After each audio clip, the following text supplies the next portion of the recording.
नमस्कार, MG TV में आपका स्वागत है। मैं हूं रंजीत छाबड़ा। आइए चलते खबरों की ओर। श्री राम हिंदू संगठन धमतरी ने मंगलवार को 9वां स्थापना दिवस मनाया। इस दौरान शहर में बाइक रैली निकाली गई, जो अंबेडकर चौक, रत्नाबांधा चौक, घड़ी चौक से सदर होते हुए गांधी मैदान पहुंची।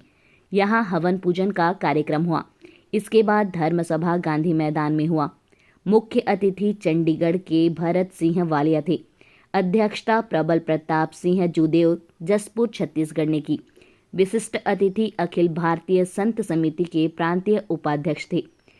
प्रताप सिंह जूदेव ने कहा कि जहां हिंदू घटा है, वहां देश बटा है। हिंदुओं को मजबूत करना पड़ेगा, तभी देश बढ़ेगा। हिंदू धर्म ने सभी को शरण दिया, किसी धर्म का धार्मिक स्थल नहीं तोड़ा। कुछ अधर्मी हमारी संस्कृति को कमजोर करने की कोशिश कर रहे हैं। अब किसी का धर्मांतरण न होने दे। मुख्य वक्ता अंकुर आर्य ने कहा कि हमें किसी भी धर्म का अपमान नहीं करना है।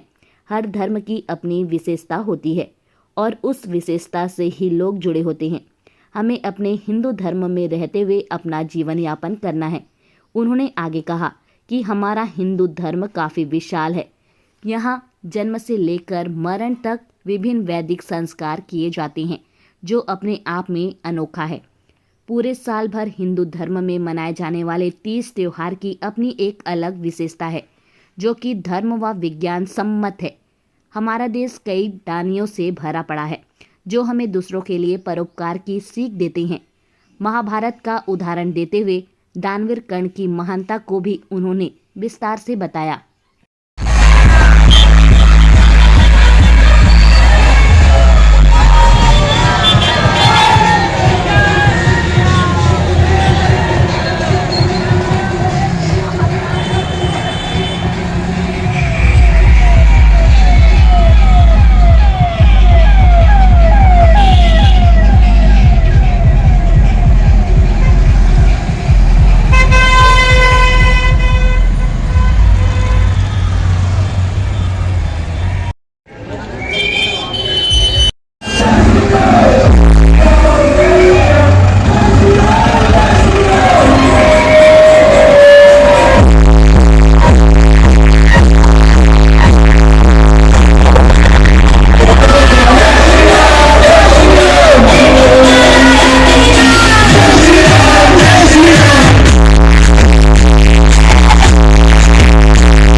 संघात निर्मल शासक तहत रवि यादित्यामोहयं सर्वच्छन् सुगाना कर्म सुखदार स्वस्तवे स्वाहा।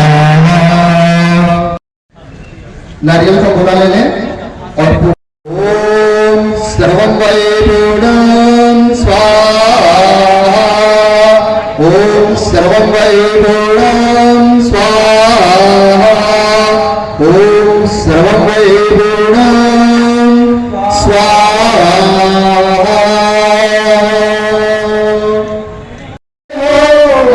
अग्रसारे शोक सागर से तरे अश्वमेधाहि गुरु जाए विश्व के उपकार को धर्म मर्यादा चला कर राधे संसार को।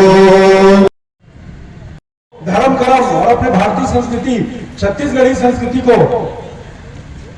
बचा के रखते हुए और धर्म कर्म का काम करते हुए ये 9वां वर्षगांठ हम धमतरी शहर में मनाने जा रहे हैं।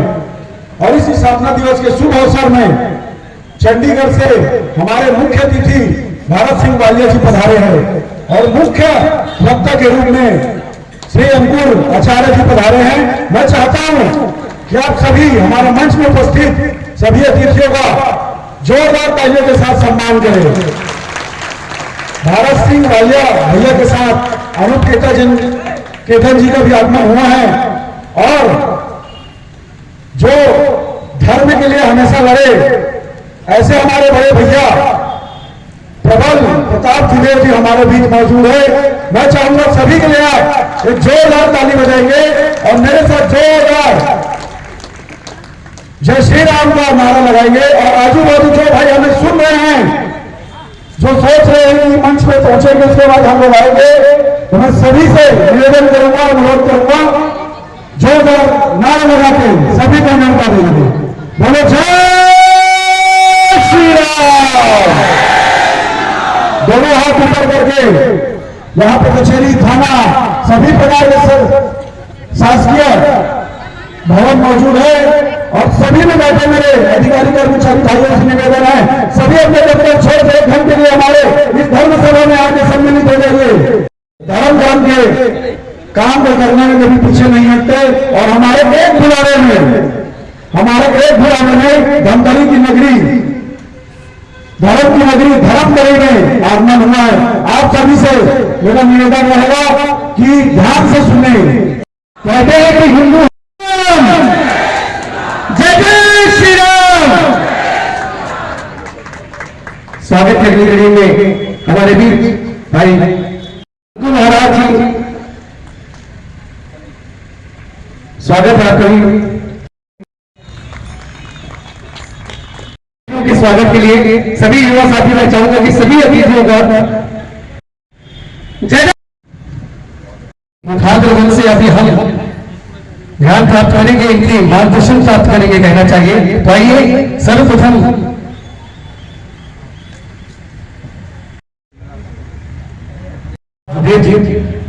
पावन धरा में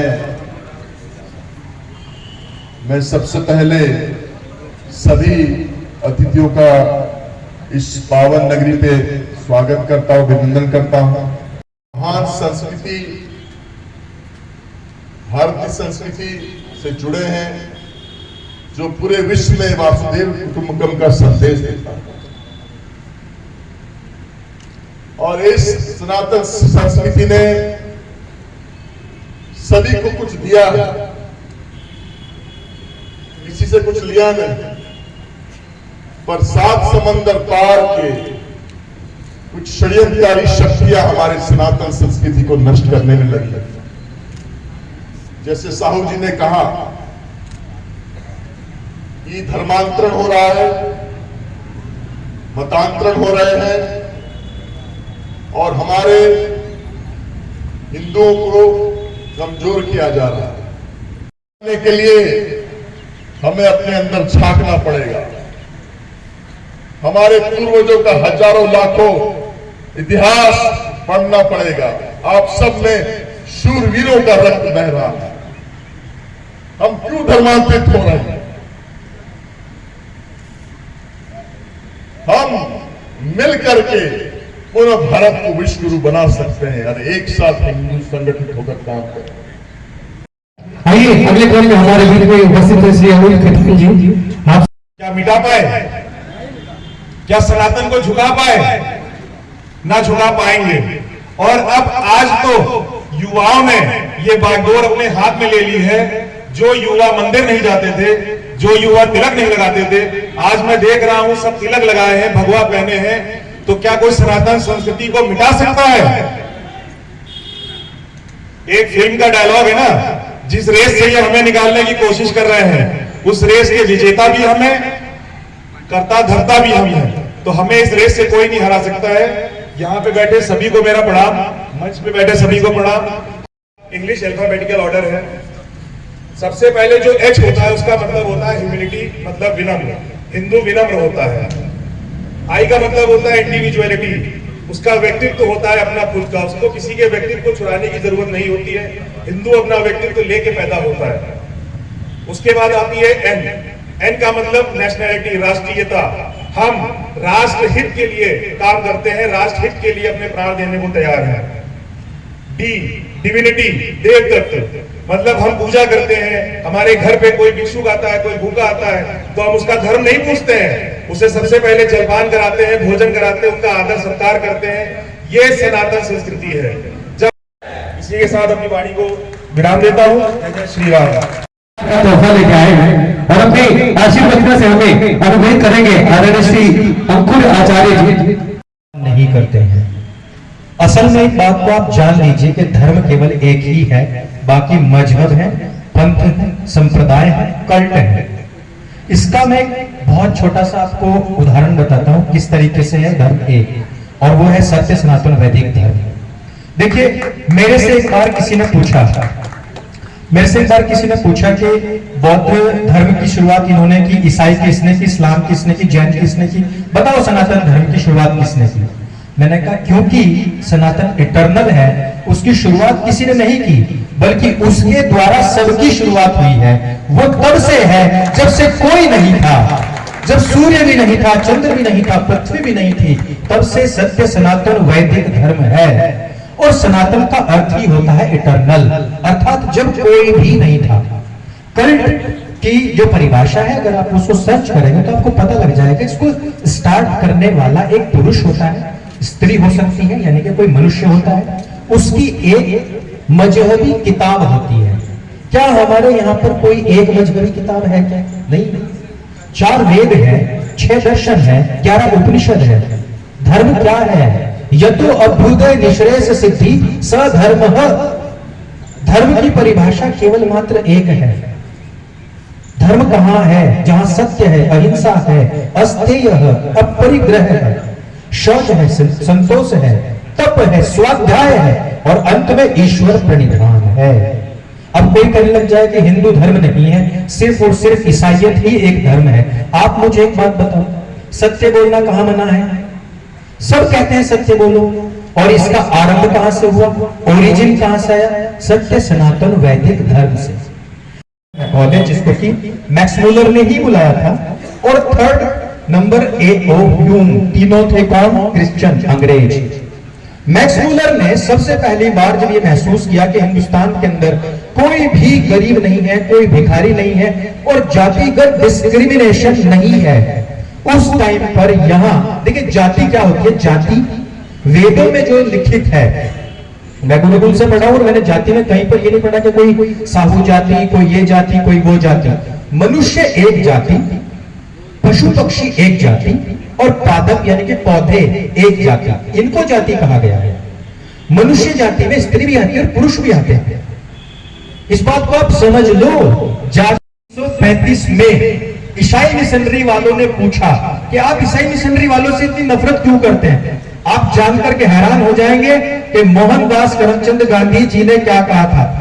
उन्होंने कहा था कि यदि मेरी हुकूमत होती, यदि मेरी सरकार होती, तो मैं ईसाई मतांतरण की जितनी भी मिशनरीज हैं इनको यहां से भगा देता। ये गांधी जी का वक्तव्य है, और इस राज्य में गांधी जी को मानने वाले लोगों की सरकार है।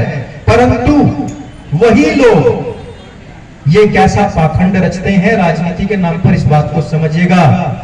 जब हमारे बीच में उन्हें आमंत्रित करने का जिन्होंने पूरे भारत में अपनी एक अलग पहचान बनाई है, और आज हमें अनुरोध करने आए हैं हमारे धमतरी में युवा शक्तियों को।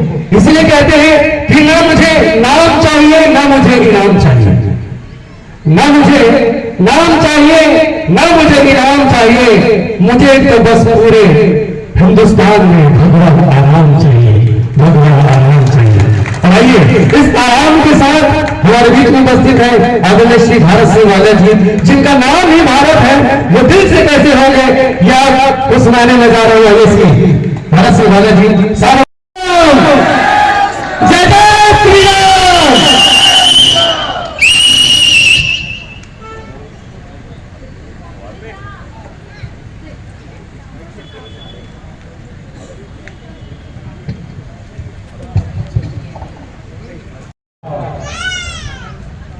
धर्म परिवर्तन मेरा मुद्दा नहीं है। धर्म परिवर्तन मेरा मुद्दा है ही नहीं है। यहाँ बहुत ज्ञानी और विद्वान बैठे हैं। मैं पूछना चाहता हूँ, हमारे वेदों में धर्म परिवर्तन शब्द कहीं है ही नहीं है, तो ये मुद्दा ही नहीं है। मुद्दा कुछ और है। मैं इतनी देर से बैठकर ये सोच रहा था कि मैं आप लोगों को क्या बताऊं और क्या सीखूं और क्या सिखा के जाऊं। देश दुनिया में घूमने के बाद मेरी उम्र केवल 26 साल है, लेकिन 26 साल में संघर्ष बहुत रहा और मेरा घूमना फिरना पूरी ही दुनिया में बहुत रहा, बहुत सारी चीजें देखी। मैं जिस परिवार में पैदा हुआ हूँ, मेरे माता पिता सरकारी नौकर हैं और धर्म से या बोलेंगे धर्म के ज्ञान से काफी दूर है। हाँ, हर गांव में बहुत सारी रस्में होती हैं, बहुत सारे पूजा पाठ होते हैं। मैं भी एक ग्रामीण इलाके से हूँ। उसके बाद चंडीगढ़ में मेरा पूरा बचपन निकला, मेरी एजुकेशन हुई, लेकिन मैं पैदा गांव में हुआ था और काफी साल रहा वहां पे। तो ग्रामीण इलाके के अंदर पूजा पाठ होता है, बहुत सारे यज्ञ अनुष्ठान होते हैं और हर देवी देवता की पूजा होती है। एक ग्रामीण देवता होते हैं हमारे, तो 33 कोटि देवी देवता, 33 प्रकार के देवी देवता। अब ये सब बातें, ये सब ज्ञान आप सब लोगों के बीच में पहुंच चुका है। जैसे आदरणीय हमारे जो अतिथिगण हैं, ये शायद काफी लंबे समय से, मैं इनके सामने बहुत ही छोटा हूँ, ये काफी लंबे समय से आप लोगों तक ज्ञान पहुंचा रहे हैं।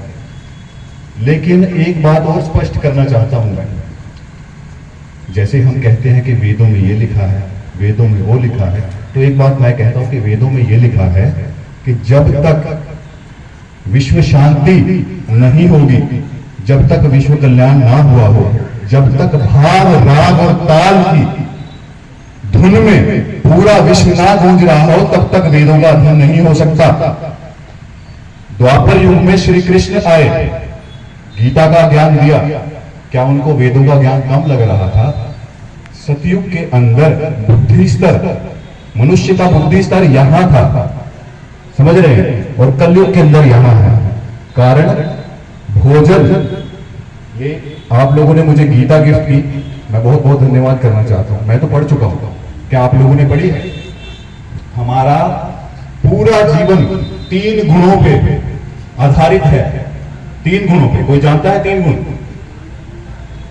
नहीं, यही दिक्कत है। कल भी मैंने पूछा था पुरुषार्थ बता दो कोई, तो आप इतना ज्ञान दे रहे हैं, इतने YouTube पे इतनी सारी वीडियोज हैं, ज्ञान है, उस ज्ञान का तो तब मतलब हो जब हमारा बुद्धि स्तर उस ज्ञान को ग्रहण करने लायक बन जाए। तो वेदों की अध्ययन करने के लिए यज्ञोपवीत को धारण किया जाता है, ब्रह्मचार्य की शपथ ली जाती है और फिर वेदों का अध्ययन किया जाता है। लेकिन गीता को पढ़ने के लिए आप किसी भी नाम को प्रयोग कर रहे हैं, किसी भी प्रोफेशन में हैं, किसी भी दुनिया के कोने में आप गीता की किताब निकाल के पढ़ सकते हैं। 3 गुणों का वर्णन है, तमस, रजस और सत्व। 3 गुणों का वर्णन है। तीनों चीजें एक ही चीज से प्रभावित होती हैं। तीनों गुण एक ही चीज से प्रभावित होते हैं, आपके भोजन से, आपके भोजन से। मैं पिछले 2.5 साल से शुद्ध शाकाहारी हूं, लेकिन जिस दुनिया में मैं पैदा हुआ, देखिए कलाकार को तालियों की जरूरत होती है, प्रशंसा की जरूरत होती है, मुझे आप सभी के ध्यान की जरूरत है। कुछ समय के लिए अपना ध्यान मेरी बातों में टिकाएंगे तो हम किसी ना किसी निष्कर्ष पे निकलेंगे। तो 3 गुण और जो प्रभावित होते हैं भोजन से।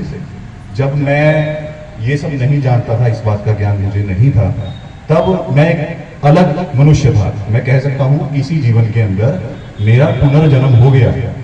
क्यों? क्योंकि तामसिक जो जीवन है हमारा, वो हमें इग्नोरेंट बना देता है। इग्नोरेंट का अर्थ होता है हम आसपास की हर चीज को झुठला देते हैं, सत्य को झुठला देते हैं। जैसे मैंने कहा, धर्म परिवर्तन तो मेरा मुद्दा ही नहीं है। कोई योगी आता है, आपने जीसस क्राइस्ट की बात करी या किसी भी की बात करें, कोई भी लोग आया, कोई भी इंसान आया जिसने धर्म की या फिर अच्छी बात करी, किसी को सिखाने की बात करी, उसके जाते ही उसको उसके मरते ही उसको भगवान बना दिया जाता है। ये बात मानते हैं आप? जितने भी आज हमारे सामने अलग अलग नाम के रिलीजन्स हैं, वो इसी का उदाहरण है। महात्मा बुद्ध हो या कोई भी हो, इसी बात का उदाहरण है। उन सब लोगों ने शांति की बात करी या नहीं करी, उसके बाद में क्या होता है? क्योंकि हिस्ट्री वो लिखता है जो जीत जाता है। हिस्ट्री वही लिख पाता है जो जीत जाता है। जो हारे हुए हैं, क्या उनको लिखने का मौका मिलेगा? मैं आज केवल अपने हिंदू धर्म की बात करना चाहता हूं, किसी धर्म की मैं बात, किसी भी रिलीजन की बात नहीं करना चाहता। जैसे मैंने कहा कि 3 गुण हैं जो हमें प्रभावित करते हैं। पहला है तमस। तो जब हम तामसिक भोजन खाते हैं तो हमारी तामसिक प्रवृत्ति हो जाती है। तामसिक प्रवृत्ति समझते हैं आप? और तामसिक भोजन क्या है? मेरी माताएं बैठी है सामने, गोलगप्पे चाट आपको सबसे ज्यादा अच्छी लगती है ना? बट ये तामसिक भोजन है। हमारे भोजन को देखेंगे, आज मैं देखता हूँ कि प्रसाद के नाम पे समोसे बांट दिए जाते हैं, जिसके अंदर लाल मिर्ची डली हुई, मसाला डला हुआ है, बहुत कुछ डला हुआ है। शीतलता अगर आपको चाहिए जीवन में, अगर आपको डिप्रेशन से, स्ट्रेस से दूरी चाहिए, तो अपने भोजन पे काम कीजिए। जब लोगों का बुद्धि स्तर उस लेवल का हो जाएगा, मुझे तब लगता है कि हमें विद्वानों की आवश्यकता पड़ेगी। जैसे 3 गुण मैंने बताए, गीता में बताए हैं, तमस, रजस और सत्व, ऐसे ही 3 मार्ग हैं प्रभु की प्राप्ति के, मोक्ष की प्राप्ति के 3 मार्ग हैं। कौन से मार्ग हैं? ये कोई जानता है? कौन से 3 मार्ग हैं? योग के 3 मार्ग। योग, आपको योगी होना पड़ेगा मोक्ष की प्राप्ति के लिए, लेकिन इसके 3 मार्ग कौन से हैं? यहीं पे सारी दिक्कत है, यहीं पे सारी प्रॉब्लम है। मैं ये जानता हूं कि आप लोगों में काफी लोग जो बैठे हैं ये जानते होंगे कि मैं क्या पूछ रहा हूं, लेकिन कॉन्फिडेंस की कमी है कॉन्फिडेंस की कमी। क्यों है? क्योंकि हम ग्रामीण इलाके से हैं, मैं भी ग्रामीण इलाके से हूं। मुझ में क्यों नहीं है? कपड़ों के पैसे लगते हैं, ब्रांड पहनने के पैसे लगते हैं, आपको पैसे देने पड़ेंगे किसी शोरूम में जाओगे। कॉन्फिडेंस का क्या लगता है? कहां से आता है कॉन्फिडेंस? अंदर से आता है, फ्री है, तो लेके आइए। आज हमारे पतन का कारण, हमारे सनातन संस्कृति के पतन का कारण हम स्वयं हैं। हम हिंदू ही हैं जो हमारे पतन का कारण है, क्योंकि हमें पता ही नहीं, हम हिंदू हिंदू चिल्ला रहे हैं। मैं बहुत जगह भ्रमण किया, 2022 में हिंदुत्व की रैलीज करी, अलग अलग जगह पे गया, लेकिन सच कहूं, शाम को जब कोई मेरे पास 2 फोटो खिंचवाने आते हैं, तो कम से कम भी उस भीड़ में 10 या 20 लोग होते हैं जो शराब पी के आए होते हैं।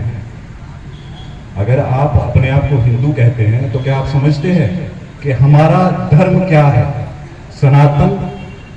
आज सब लोग बोलने लगे हैं, दोहराने लगे हैं, सनातन धर्म, सनातन धर्म, सनातन धर्म। सनातन धर्म है क्या? सनातन वैदिक संस्कृति जो वेदों से बनी है। वेदों से हमने ज्ञान लिया कि जीवन जीने की शैली क्या है, जीवन जीने की शैली, लाइफ स्टाइल। आज अंग्रेज आपको सिखा रहे हैं कि लाइफ स्टाइल कैसा होना चाहिए, कैसे आपको रहना चाहिए। इस सभा में जितने भी युवा बैठे हैं और वो चाहते हैं अपनी जिंदगी में कुछ बड़ा करना, नाम कमाना, पैसा कमाना, कैसे हो पाएगा? क्या उसकी कुंजी क्या है, क्या चाबी है? क्या आपको कुछ बड़ा करना है लाइफ में? और अगर आप धर्म के रास्ते पे, इसका मतलब ये नहीं है कि आप केवल भक्ति में, आप केवल भक्ति करते रहें, पैसा नहीं कमाएंगे। मुझे कमजोर हिंदुओं की जरूरत नहीं है, मुझे कमजोर हिंदुओं की आवश्यकता नहीं है, मुझे मजबूत लोग चाहिए। और आज फौज खरीदने के लिए भी पैसा ही लगता है, हथियार खरीदने के लिए भी पैसा ही लगता है, भोजन खरीदने के लिए भी पैसा ही लगता है। आपको एक जगह से दूसरी जगह पे जाना है तो पैसा ही लगेगा। हम हिंदुओं की सबसे बड़ी कमी ये है कि जैसे ही हम राम नाम रटने लगते हैं, हम मोक्ष की तरफ देखने लगते हैं। लेकिन कृष्ण ने कहा कि 3 योग के 3 मार्ग हैं जिनसे आप प्रभु की प्राप्ति कर सकते हैं। भक्ति योग आया, याद आ रहा है? भक्ति योग, ध्यान योग, कर्म योग। ध्यान योग को ज्ञान योग भी कहा जाता है। तो 3 प्रकार से आप प्रभु की प्राप्ति कर सकते हैं। तो क्या कहते हैं वो अर्जुन को, जब अर्जुन ने कहा कि ठीक है ज्ञान योग पकड़ते हैं, संन्यास ले लेते हैं जाके, तो उन्होंने क्या कहा? सबसे सरल तरीका, मुझे ऐसा लगता है, जो भी ध्यान धर्म की ओर अग्रसर होता है उसका एक ही कारण होता है कि वो प्रभु की प्राप्ति चाहता है। चाहते हैं आप प्रभु की प्राप्ति? श्री राम के धाम जाना चाहते हैं? श्री कृष्ण के धाम जाना चाहते हैं? आप नहीं चाहते हैं, मुझे स्पष्ट पता चल रहा है। आपके अंदर उल्लास होना चाहिए ईश्वर को पाने का। ईश्वर को आप इतने प्यार से बुलाओगे, ईश्वर खुद चले आए। और वो तो महादेव है, वो तो बहुत प्यार से बहुत जल्दी आ जाते हैं। लेकिन कृष्ण ने क्या कहा? कर्म योग। क्यों आवश्यक है कर्म योग? मोक्ष प्राप्त करने के लिए आपको मरना पड़ेगा, स्वर्ग प्राप्त करने के लिए आपको मरना पड़ेगा, लेकिन कर्म योग में आप इसी जीवन में मोक्ष प्राप्त करेंगे। जब आप ईश्वर की योजना में चलेंगे, जब आप ईश्वर के कदमों को फॉलो करेंगे, तभी आप इसी जीवन में मोक्ष को प्राप्त कर जाएंगे। हर समय आपको क्या लगता है, इतने जो पंथ बने, इतने रिलीजन बने, इतना खून खराबा हुआ, इतना पाप हुआ, किसकी मर्जी से हुआ? किसकी मर्जी से हुआ? ईश्वर की मर्जी से हुआ। क्यों? क्योंकि बुरे टाइम, जो बुरा टाइम आता है दुनिया के अंदर, वो स्ट्रॉन्ग लोगों को बनाते हैं, मजबूत, बलवान, बुद्धिमान। जब बुरा समय होता है दुनिया के अंदर तो स्ट्रॉन्ग लोग बनते हैं, और जब अच्छा समय होता है तो हमारे जैसे कमजोर लोग बनते हैं, सॉफ्ट लोग बनते हैं। थोड़ी सी ठंड होते ही हम लोग रजाई ओढ़ के पड़ जाते हैं। हमें पानी चाहिए नहाने के लिए गर्म। आप लोगों में से शायद काफी लोग मांस खाते होंगे, लेकिन क्या कभी जंगल में जाके मांस किसी शिकार करके उसके पीछे भाग के फिर उसको वहीं पका के खाया? तो अपने आप को कुछ लोग कहते हैं, मैं किसी जाति को अपमान नहीं करना चाहता हूं, लेकिन मैं खुद क्षत्रिय हूं, लेकिन मैं फिर भी बोलूंगा, क्षत्रिय धर्म बिल्कुल नहीं कहता कि आप दूसरे को मार के खाएं। तो आज अगर आप कुछ अनुष्ठान करना चाहते हैं, कुछ सौगंध लेना चाहते हैं, प्रभु के चरणों में कुछ भेंट करना चाहते हैं, कुछ बलि चढ़ाना चाहते हैं, तो अपनी बुरी इच्छाओं की बलि चढ़ाइए, अपने स्वाद की बलि चढ़ाइए, अपने क्रोध की, अहंकार की बलि चढ़ाइए। मैं आज आपको इंटरनेशनल अफेयर समझाने लगूंगा। यूक्रेन में ये हो रहा है, रशिया में ये हो रहा है, किसी ने कुछ किया है, किसी ने कुछ किया। वर्ल्ड वॉर 1 में क्या हुआ था, वर्ल्ड वॉर 2 में क्या हुआ था, ये आपका मुद्दा नहीं है। आपका मुद्दा ये है कि आपका पड़ोसी प्रगति क्यों कर रहा है। हमारा पतन इसी कारण से हुआ है कि हम अपने साथ वालों को आगे नहीं बढ़ने देते।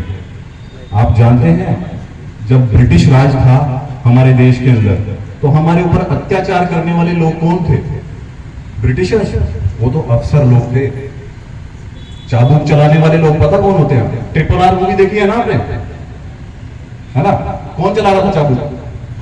हिंदुस्तानी पुलिस वाला। हिंदुस्तान के लोग जो ब्रिटिश इंडियन आर्मी के अंदर थे, उन्हीं ने जलियांवाला बाग में गोलियां चलाई, उन्हीं ने रोज इतने रक्त बहाए, तड़पाया लोगों को। वो लोग कौन थे? जागिए, वो हम ही थे। हमारा पतन करने वाले सदैव हम ही थे। किसी किताब में, किसी भी गुरु के पास आपको वो ज्ञान नहीं मिलेगा जो आपके अंदर का गुरु आपको देगा। अगर आप किसी को गुरु मानते हैं और वो गुरु की परिभाषा जानता है, गुरु की क्या परिभाषा है? गुरु एक माध्यम मात्र है। ये मेरे गुरु हो सकते हैं, इनके अंदर ईश्वर आएंगे, अपनी वाणी कहेंगे मुझसे और चले जाएंगे। मनुष्य ईश्वर नहीं हो सकता, मनुष्य ईश्वर नहीं हो सकता। गुरु मानना है तो वो सदैव ईश्वर को मानिए, अंधे मत बनिए। आज हिंदुत्व की लहर उठने के साथ, जैसे आपने देखा कोरोना की लहर उठी थी तो सैनिटाइजर का बिजनेस बढ़ गया था, मानते हैं? हिंदुत्व की लहर उठ रही है तो किसका बिजनेस बढ़ गया है? धर्म का बिजनेस बढ़ गया है। समझ रहे हैं? मैं काफी जगह पे जाता हूँ, मेरा प्रोफेशन बॉडी बिल्डिंग है। इसका मतलब ये थोड़ी ना है कि मैं सिर्फ बॉडी बिल्डिंग ही कर सकता हूँ, अपने धर्म की तरफ ध्यान ना दूं। लेकिन काफी लोगों के मन में विचार आता है, बोल देते हैं कि ये अपने फायदे के लिए चीज है। अगर मुझे अपना फायदा ही करना होगा तो मैं भी नाच गाने करके दिखा के, शक्ल दी है श्री राम ने, मैं भी एक्टर बन जाऊंगा, मैं भी कुछ कर लूंगा, ये शो बना लूंगा, कुछ कर लूंगा, कर सकते हैं हम। लेकिन हम इस जीवन में अपनी मर्जी से आए हैं, इस माध्यम को लेके। ये बॉडी माध्यम से ऊपर कुछ नहीं है। आपकी इंद्रियां हर समय आपको कहीं ना कहीं गलत चीज की ओर खींचती रहती हैं, बार बार खींचती रहती हैं, और उसका एक कारण स्पष्ट आपके गुण हैं। आप तामसिक प्रवृत्ति में जीते हैं, इसकी वजह से स्पष्टता से नहीं देख पाते। तो आप, मुझे ऐसा लगता है कि मुझे प्रभु ने क्या काम सौंपा है। बहुत विद्वान हैं, जैसे मैंने कहा, बहुत ज्ञानी हैं। यूट्यूब पे जो आप जानना चाहो जान सकते हो। एक चीज, एक भी वर्ड मैं यहाँ पे कहता हूँ, अगर पुरुषार्थ कहता हूँ, आप यूट्यूब पे सर्च करो, आपको 2000 वीडियो मिलेंगी। लेकिन जाना कैसे जाएगा? इच्छा से, इच्छा, जिज्ञासा। आप लोगों को जैसा कि मालूम होगा, हमारे श्री राम हिंदू संगठन को बने 9वां साल हो गया है। 8 साल कंप्लीट होकर 9वां साल का हम लोग स्थापना दिवस मना रहे हैं, जिस उपलक्ष्य में चंडीगढ़ से बड़े भैया भारत सिंह वालिया, जो कि हमारे कार्यक्रम के मुख्य अतिथि थे, उसके साथ में ही अंकुर आर्या जी, जो कि कार्यक्रम के धर्म सभा के मुख्य वक्ता थे, और साथ में जुदेव जी, प्रताप जुदेव जी, वो भी कार्यक्रम में हमारे सम्मिलित थे। और इस कार्यक्रम का मुख्य उद्देश्य हमारे संगठन का स्थापना दिवस मनाने के साथ साथ हमारे धर्म को एक करना, मजबूत करना, और लोगों तक यह जागरूकता फैलाना कि हमारा धर्म एक रहे, किसी दूसरे धर्म में आप लोगों को शामिल होने की ज़रूरत नहीं है। और इस कार्यक्रम में बड़ी संख्या में सब भाई बहन और माताएं शामिल हुए, और इस मीडिया के माध्यम से मैं हमारे संगठन के स्थापना दिवस के शुभ अवसर में आप सभी को बधाई देना चाहता हूँ। आज ये जो धर्म की नगरी धमतरी में जो मैं आया हूँ, यहाँ पर हमारे श्री राम संगठन की, हिंदू संगठन का एक वार्षिकोत्सव था, 9वां वार्षिकोत्सव। और क्योंकि संगठन बहुत अच्छा कार्य कर रहा है, खास करके सनातन वैदिक धर्म के रक्षार्थ, और जैसे कि हमें देखने में भी आ रहा है कि छत्तीसगढ़ ही नहीं बल्कि जितने भी ऐसे एरियाज़ जहाँ पर ट्राइब्स की संख्या बहुत ज़्यादा है, वहाँ पर मतांतरण बहुत तेज़ी से बढ़ रहा है। और जैसे कि विनायक दामोदर सावरकर जी ने स्वयं भी कहा है कि यह केवल एक मतांतरण नहीं होता है बल्कि राष्ट्रांतरण होता है, क्योंकि एक मतांतरित व्यक्ति की जो पूरी की पूरी भावना है वो नए मत में जाने के बाद उनके स्वयं के जो सैक्रेड प्लेसेस होते हैं उनके प्रति हो जाती है। इस कारण से उसका न केवल एक मतांतरण बल्कि अपने राष्ट्र के प्रति भी उसकी जो अवधारणा है वो भी बदल जाती है। इसलिए मतांतरण के खिलाफ सभी को खड़ा होना चाहिए। और छत्तीसगढ़ सरकार, क्योंकि कांग्रेस सरकार है और महात्मा गांधी जी को मानने वाली सरकार है, महात्मा गांधी जी ने सन 1935 में स्वयं इस बात को कहा था कि अगर उनकी हुकूमत होती, उनकी सरकार होती, तो वो स्वयं ही ईसाई मिशनरीज को समाप्त कर देते। और यह वक्तव्य अगर आप ढूंढेंगे तो उनके स्वयं के लेखों और उनकी पुस्तकों में ये मिल भी जाएगा। स्वयं महात्मा गांधी जी मतांतरण के बहुत खिलाफ थे, और सरकार जो कि महात्मा गांधी जी के विषय में बोले जाने पर तुरंत ही लोगों को दूसरे प्रदेशों से उठा लेती है, जेलों में डलवा देती है, चाहे वो साधु संत समाज के लोग क्यों ना हो। अगर वो इतना कार्य कर सकते हैं तो कम से कम उनको छत्तीसगढ़ के अंदर मतांतरण के खिलाफ एक सख्त कानून लाना चाहिए। और मोहनदास करमचंद गांधी जी, जिनको कि राष्ट्र में बहुत सम्मान मिला है, उनका जो कथन है, उनके जो विचार हैं, उनको पूर्ण रूपेण यहाँ छत्तीसगढ़ में कम से कम प्रैक्टिकली जमीन पर उतार करके दिखाना चाहिए, ताकि मतांतरण की जितनी मशीनरीज हैं जो राष्ट्रांतरण का कार्य कर रही हैं उनको समाप्त किया जा सके। और एक बात मैं कहना चाहूँगा कि केवल मतांतरण होने से किसी का मजहब नहीं बदलता है, मात्र संस्कृति भी समाप्त होती है। हमारे आदिवासियों ने हजारों वर्षों से अपनी संस्कृति को बचाए हुए रखा है, चाहे उन पर किसी भी प्रकार के आक्रमण हुए हों, चाहे आप देखिए उनके ऊपर यवनों के आक्रमण हुए, मुगलों के आक्रमण हुए हों या अंग्रेजों के आक्रमण हुए हों, लेकिन उन्होंने कभी अपनी संस्कृति को छोड़ा नहीं है। जब किसी संस्कृति पर प्रहार होता है तो वह किसी आत्मा पर, किसी व्यक्ति की आत्मा पर सीधे सीधे प्रहार होता है। तो ऐसे समय में हमें इस बात को समझना पड़ेगा कि यह केवल मतांतरण का विषय केवल किसी के विचार से संबंधित नहीं है कि उसके विचार बदल गए और उसने दूसरे मत को स्वीकार कर लिया है, बल्कि यह धीरे धीरे कहीं ना कहीं हमारी प्राचीन संस्कृति को समाप्त करने का भी एक षड्यंत्र हो सकता है। और पिछले दिनों जिस प्रकार से हमारे देश के जो गृह मंत्री हैं, उन्होंने भी FCRA का जो नियम था उनमें बदलाव किए थे, उसके बाद में भी दूसरे अन्य तरीकों से मतांतरण चल रहा है। मतांतरण के पीछे ना केवल लोगों के ऊपर डिस्क्रिमिनेशन होता है, अत्याचार होते हैं, बहकाया जाता है, बल्कि इसके पीछे कहीं ना कहीं जो मनी लॉन्ड्रिंग होती है या हवाला के जरिए जो पैसे का ट्रांसफ़र होता है, उसके भी मशीनरीज इसके पीछे होती हैं। सरकारों को चाहिए कि उनको इसके ऊपर सख्त से सख्त कदम उठाना चाहिए।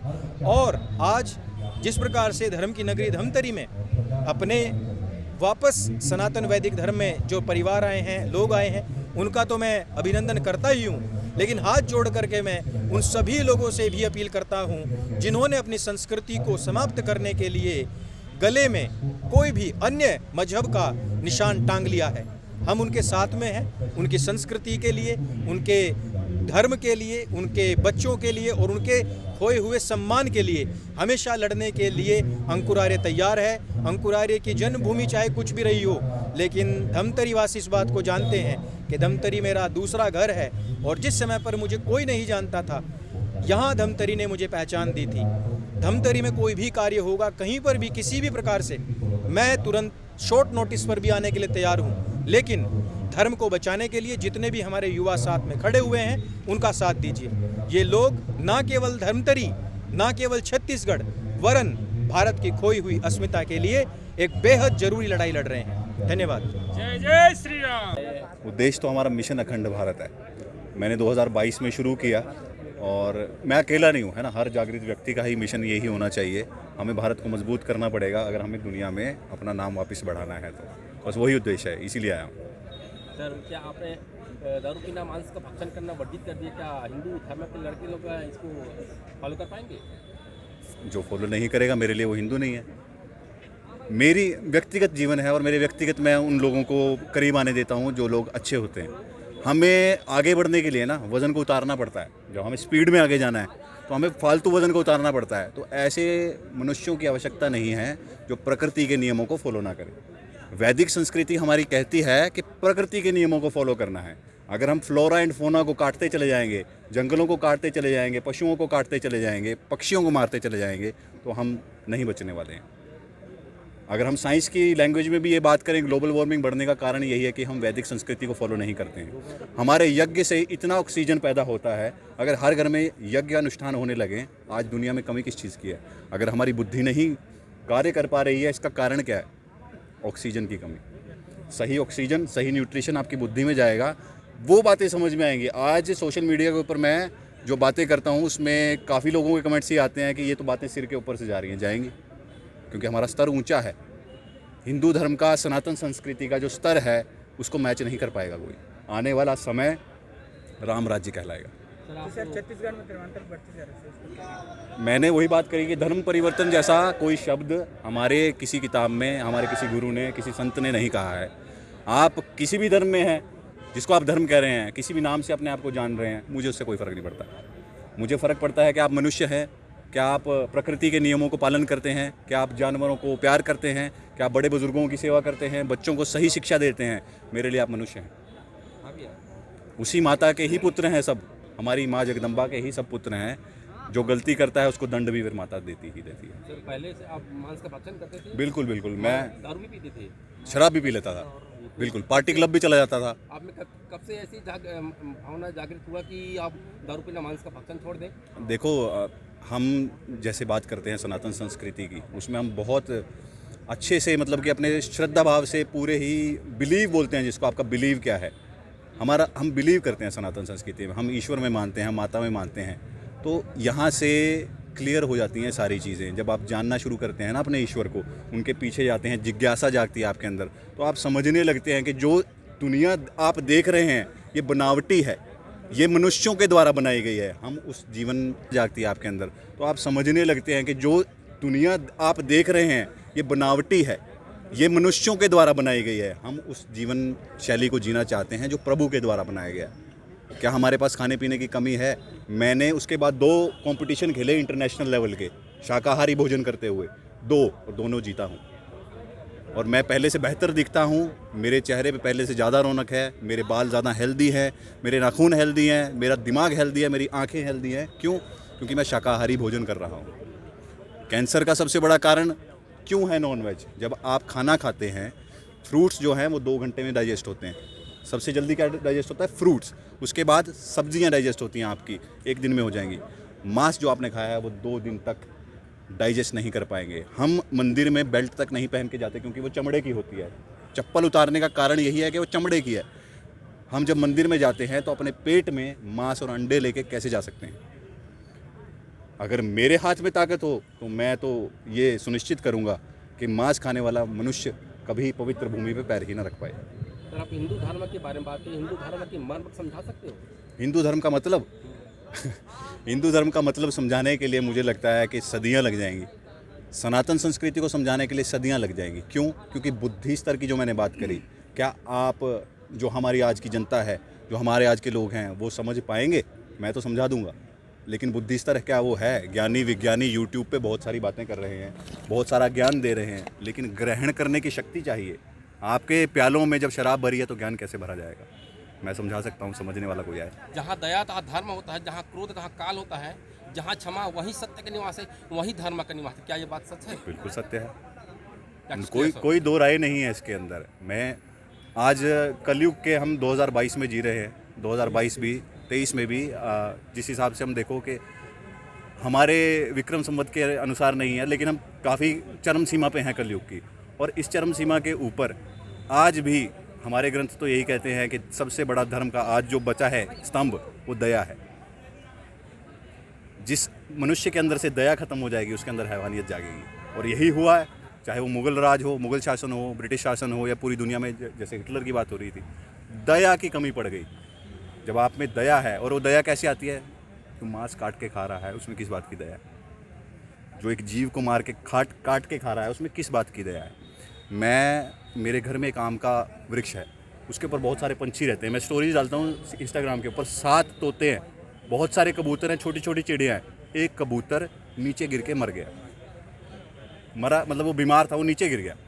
सनातन संस्कृति को समझाने के लिए सदियां लग जाएंगी। क्यों? क्योंकि बुद्धि स्तर की जो मैंने बात करी, क्या आप जो हमारी आज की जनता है, जो हमारे आज के लोग हैं, वो समझ पाएंगे? मैं तो समझा दूंगा, लेकिन बुद्धि स्तर क्या वो है? ज्ञानी विज्ञानी यूट्यूब पे बहुत सारी बातें कर रहे हैं, बहुत सारा ज्ञान दे रहे हैं, लेकिन ग्रहण करने की शक्ति चाहिए। आपके प्यालों में जब शराब भरी है तो ज्ञान कैसे भरा जाएगा? मैं समझा सकता हूँ, समझने वाला कोई आए। जहाँ दया तहाँ धर्म होता है, जहाँ क्रोध तहाँ काल होता है, जहाँ क्षमा वही सत्य का निवास है, वही धर्म का निवास है। क्या ये बात सच है? बिल्कुल सत्य है, कोई दो राय नहीं है इसके अंदर। मैं आज कलयुग के हम 2022 में जी रहे हैं, 2022 भी 23 में भी। जिस हिसाब से हम देखो कि हमारे विक्रम संवत के अनुसार नहीं है, लेकिन हम काफ़ी चरम सीमा पे हैं कलयुग की। और इस चरम सीमा के ऊपर आज भी हमारे ग्रंथ तो यही कहते हैं कि सबसे बड़ा धर्म का आज जो बचा है स्तंभ, वो दया है। जिस मनुष्य के अंदर से दया खत्म हो जाएगी उसके अंदर हैवानियत जागेगी। और यही हुआ है, चाहे वो मुगल राज हो, मुगल शासन हो, ब्रिटिश शासन हो, या पूरी दुनिया में जैसे हिटलर की बात हो रही थी, दया की कमी पड़ गई। जब आप में दया है, और वो दया कैसे आती है? तो मांस काट के खा रहा है, उसमें किस बात की दया है? जो एक जीव को मार के काट के खा रहा है, उसमें किस बात की दया है? मेरे घर में एक आम का वृक्ष है, उसके ऊपर बहुत सारे पंछी रहते हैं। मैं स्टोरीज डालता हूँ इंस्टाग्राम के ऊपर। 7 तोते हैं, बहुत सारे कबूतर हैं, छोटी छोटी चिड़ियाँ हैं। एक कबूतर नीचे गिर के मर गया। मरा मतलब वो बीमार था, वो नीचे गिर गया, बीमार था। 2 दिन उसकी हमने सेवा करी, तीसरे दिन वो चला गया। एक योगी, एक सनातनी, देखिए अटैचमेंट कभी नहीं रखेगा। मृत्यु सत्य है। जिसने आपका सवाल था कि मुझे कहाँ से, मैंने क्यों छोड़ दिया, मृत्यु सत्य है, ये समझ में आ गया था। मृत्यु देखी हमने कोरोना काल के अंदर बहुत सारी। एक ही चीज़ सत्य है, वो है मृत्यु। और जब यही सवाल है जो ईश्वर तक हमें पहुंचाता है कि जब हमने मर ही जाना है। बुद्ध को कैसे एनलाइटमेंट मिली? क्योंकि उनको पता चल गया कि मृत्यु आएगी, मृत्यु को कोई नहीं रोक सकता। आप सब लोग मरेंगे, क्या लेके जाएंगे? नोट गांधी छपा हुआ कहाँ ले जाओगे? कर्म लेके जाओगे साथ में। आज मेरे सामने जो खड़ा है, मेरे मुंह से जो ये सब सुन रहा है, जिसकी समझ में आ रही है, मेरा कुछ नहीं है। उसने शायद प्रार्थना करी होगी कि हाँ ईश्वर मुझे रास्ता दिखा, किसी को रास्ता मिल जाएगा। हम माध्यम मात्र हैं। हर तरफ ईश्वर सर्वव्याप्त हैं। हर तरफ से हर एक चीज़ उन्हीं की मर्ज़ी से चलती है। अगर जैसे मैंने कहा कि इतना जो पीछे क्राइम हुआ या बुरी चीज़ें हुई या लोगों को तड़पा के मारा गया, वो भी ईश्वर की मर्ज़ी के बिना नहीं होता। और उसका भी जो है सारा का सारा हिसाब किताब वो करेंगे आगे। Thank sir. अभी लेते हैं एक छोटा सा ब्रेक। आप देखते रहिए MG TV, क्योंकि खबरों का सिलसिला यहाँ थमता नहीं।